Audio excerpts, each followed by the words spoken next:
But we're now going to go to Vanessa, who will tell us a bit more about what Roger Waters has been doing with specific regard to the Yalta Conference of 1945. Yes, well, the 80th Yalta Conference, where Roger Waters gave quite an incredibly moving, extraordinary speech, actually, that I've published in full at my Substack. But yeah, it was the 80th anniversary of course, the March 1945 Yalta Conference, which involved Stalin, Churchill, and Roosevelt to basically divide up what was left of Europe after World War II and to put the UN into motion.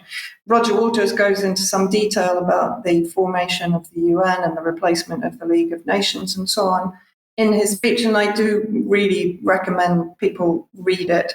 As I said, I've published it up at my Substack. We will not move one solitary inch towards your Armageddon. So I've just taken some excerpts from the speech. First of all, so he talks about every day waking up and basically girding himself to deal with the horrors that are being produced by our various respective governments. What can I do today? What do I prepare? Why do I prepare for battle every day? Because every day we're fighting the existential battle for the soul of the human race. And I think this is something that we've all alluded to on UK Column. And he goes on to say, the truth is that what Western governments are doing when they support Israel's psychotic bloodbath is not simply justifying Israel's horrific crimes. They're also defending themselves in defense of their own indefensible imperial pasts. The entire speech is, I keep saying it, but please go and read it because it's beautifully written and it's written from the heart.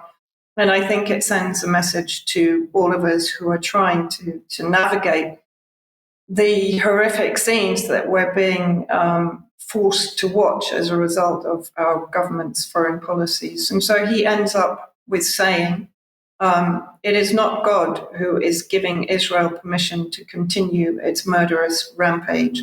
It is us. We can stand shoulder to shoulder, arm in arm, face to face with Trump, with Netanyahu and Starmer, and armed with love and truth, we, the choir, will find the strength to say enough.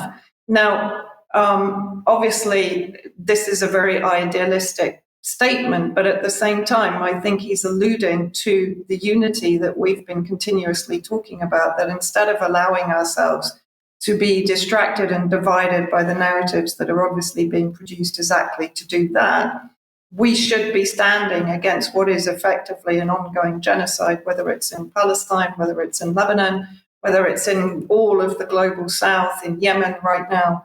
And unification is the only way that we are going to be able to stand and face those that are perpetrating the crimes against humanity.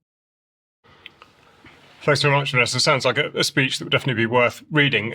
Usually anything that Roger Waters says is these days either ignored or gets a pretty bad reception in the mainstream. Has there been much of a response to this?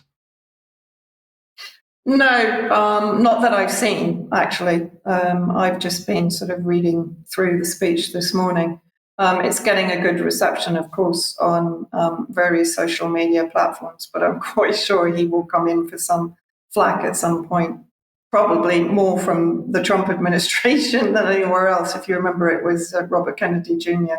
who led the attack against him previously. Absolutely, indeed. Vanessa, thank you very much.